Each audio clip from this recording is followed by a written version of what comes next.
Greetings. So today, um, wonderful day. Good start to the day. Pushed off really hard. I got some time off, and I've looked at some of my issues sh- straight to straight to the core. And again, if I don't like it, I need to change it. So I'm going to end up doing just that. And it starts with these small incremental gains, and it's not going to be a linear progression forward. It is going to be a step forward, a step back, a step off into the darkness, a step forward, and so on until I can ascend to a place where I'm not comfortable and I'm not satisfied, but I'm hungry for more. And I think that is something that is I appreciate. The weight will come off. I'm still on a quest for that. Um, but now without the structure, because I'm off a couple of days, without the structure of work, it's going to be more challenging. But I'm all for it. Um, I have some things lined up, and I'm very much looking forward to executing. Um, so. What I'd like to talk to you about today is I left off about the ebb and flow of the military when I first joined. I got to get back to the story of my past and what brings me here. One of the main reasons that brings me here is 9/11. So I'll go over a small bit of it this morning.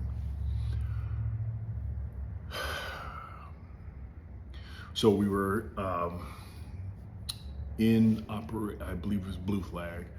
I think it was a joint operation, as an exercise between several different branches of the military, and we all worked together to accomplish these taskings, these missions, and it is insane because it keeps us sharp and really focused on honing our craft, everything from setting up communications to what's being communicated, to fixing any problem that we might have, to troubleshooting things in real time, and it's a lot of fun.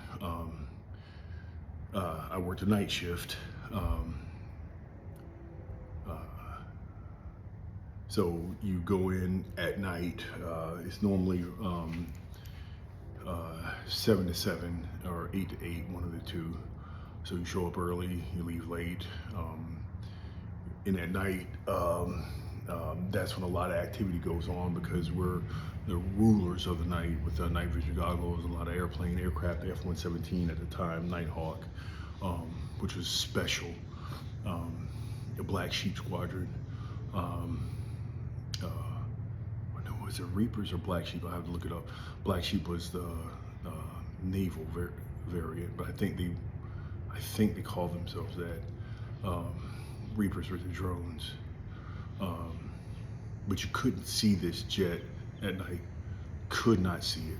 It was insane because I got the chance to be stationed at the base with them while they were operating during the war, and I thought that thing was the coolest thing I've seen. Because it doesn't look like it can fly, it looks like an alien aircraft because it's so diamond shaped and not round anywhere. There is no, everything is a straight angled edge, no roundness on the whole plane. The lights aren't even round. I thought that was insane. And then everything tucks away on these jagged edges to reflect the radar signature, and I thought that was really, really cool.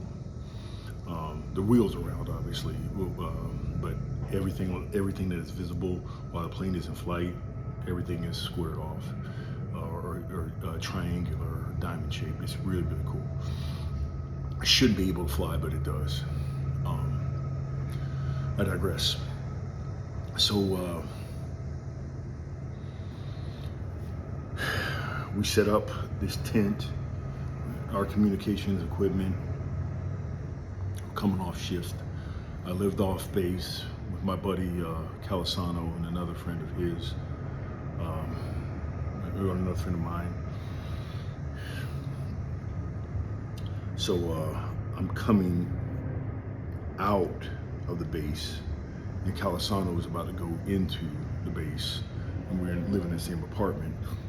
So he's getting ready, and I'm coming in, and he looks at me and he says, "Turner, some idiot just flew an airplane into the World Trade Center. And it's on the TV." And I'm like, what dummy would be stupid enough? I'm like, it's a gigantic tower. How can you not see that? He's like, I don't know, man. He's like, yeah, my dad's in the other building. They're evacuating everybody now, etc.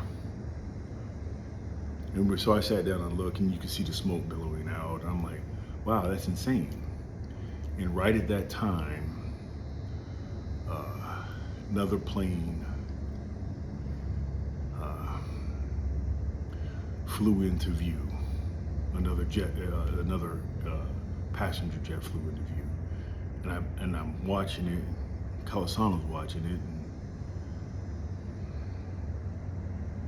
and we watched it impact the second building directly. And he screamed out no, because his dad was in the building.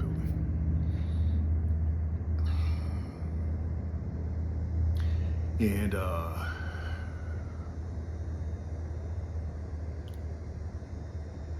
I watched him fall apart.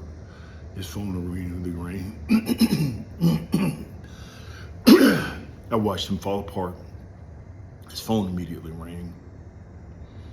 He ran into his bedroom, where I could hear him very upset talking to his mother and his sister. And they couldn't get a hold of the father. And it became agonizing. Everyone was transfixed on the television. We were watching this in real time. Because my other buddy came out and he's watching it too. Right about that time, we hear F-16s roaring across overhead. And I'm like, that's not good. We're in the exercise. There's literally live nukes on the pad on B-52s.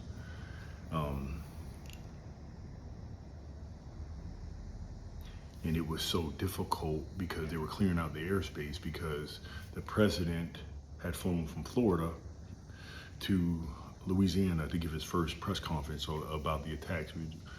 We figured out quickly that we were under attack. And we were, I can't remember if we were called in or not. I think we were called in and told to stay put. They let us in the base. Guards on the outside of the base. 50 cows on top of Humvees. Live rounds, because we didn't know what was going on.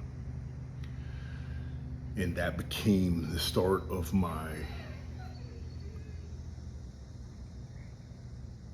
progression from ignorance is bliss and a false sense of security into terror and pronounced paranoia. So I'll leave it there. And again, just like always, I have to choose. Like today, like no other. I'm choosing to tell you all a difficult part of my life. I can also choose how I feel going forward for today. I want to be the reason someone smiles today. I want it so bad that that's what I'm going to do. If I don't like it, change it. So I'll do just that. Love you guys. I appreciate you all. Be the reason someone smiles today, and have a wonderful Friday. Happy Friday, y'all. Look out weekend, because here I come. Debbie Deb. Listen to the song. It's awesome.